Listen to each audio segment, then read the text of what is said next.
Just another day at Sunbelt Roofs here in Ocean Springs, Mississippi.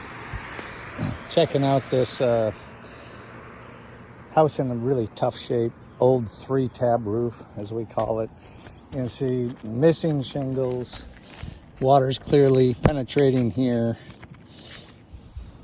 Looks like this house was abandoned. Someone's buying it, want to resurrect it, get it back into livable condition, and make it their home. Very large house on a slab.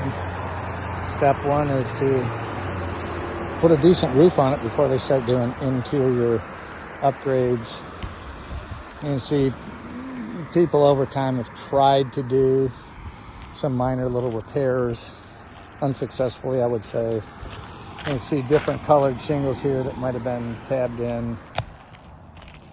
A lot of times homeowners are financially strapped, or they get what we call chuck in the truck that just doesn't do good work, and eventually it costs the homeowner money down the road because it doesn't pay to cut corners, especially with a roof that protects the entire investment.